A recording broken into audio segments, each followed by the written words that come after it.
upon a time, there lived a king and a queen. They were very kind and the people loved them so much. King Alabi and the queen were blessed with a very beautiful daughter called Folake.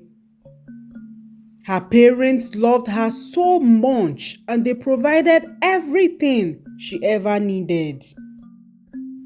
Princess Folake was a very beautiful princess, but she was very proud and arrogant. She was nothing like her parents.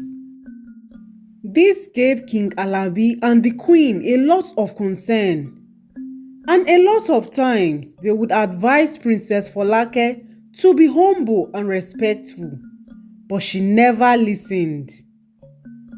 She went about the village causing trouble and disrespecting people, even her elders. A lot of the villagers ignored her because of the king and queen.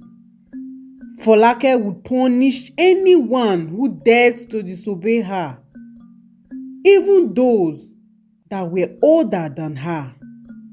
And this made the villagers to dislike her. One day, when Aremu, the herbalist, and the son of the late great healer Babatunde was returning from the bush where he went to pick some herbs for medicine, he saw Princess Folake for the first time and he was carried away by her beauty.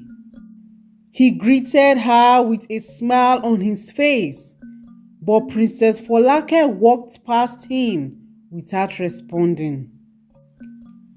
Aremu told his friends about his encounter with the princess, but they warned him to stay away from her, and that she was very arrogant and lacked manners. Aremu paid no attention to their advice because he had already fallen for her, and so he decided to approach the princess the next time he sees her. He waited for the princess in the same place he saw her for days till he finally saw her again. He approached her and told her that he liked her and he had fallen in love with her.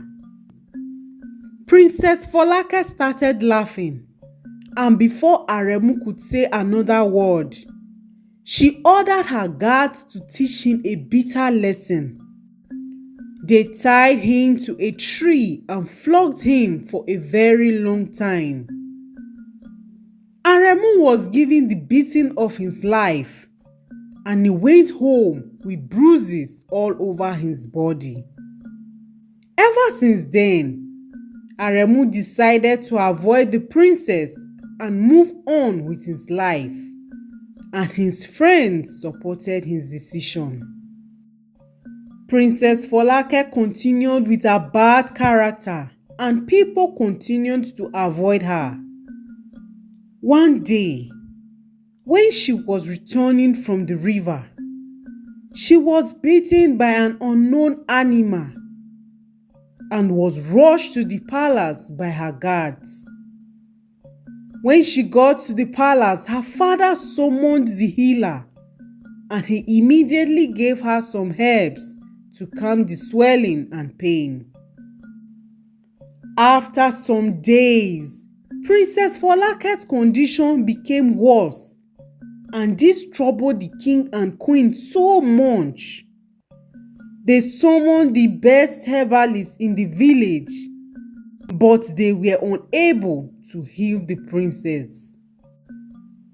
When the news of the princess's sickness got to the villagers, they were not bothered because of their encounter with her in the past. Some villagers even wished for her death.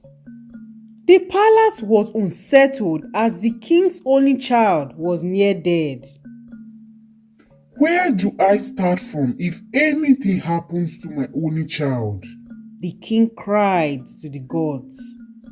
He kept on inviting healers from far and within the village, and he offered a huge sum of money for anyone who can help the princess.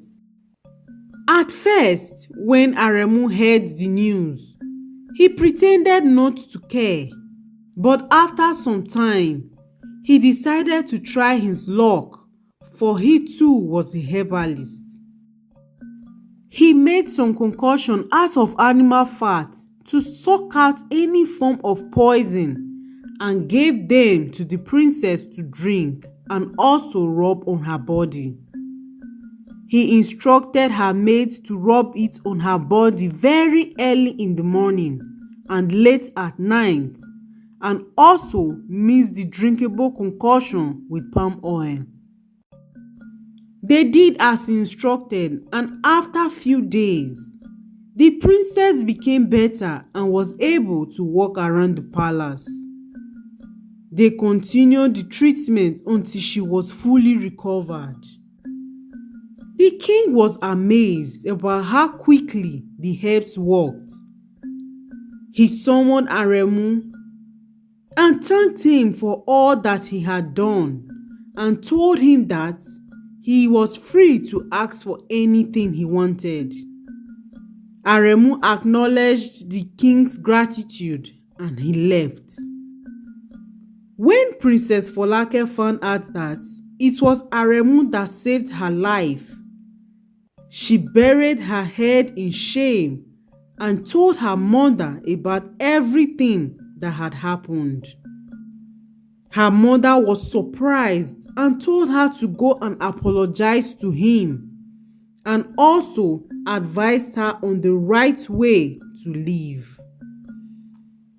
The next day, Princess Folake went to Aremu's house, knelt down and apologized for everything she did to him, and also thanked him for saving her life.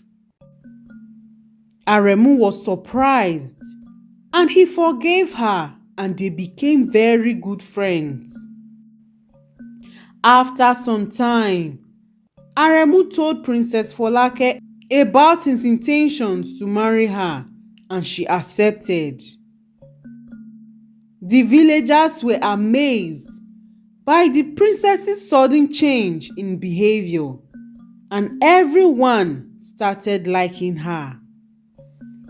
Few months later, Aremu made his intentions known to the king and queen, and he got married to the princess shortly after with their parents' blessing, and they lived happily ever after.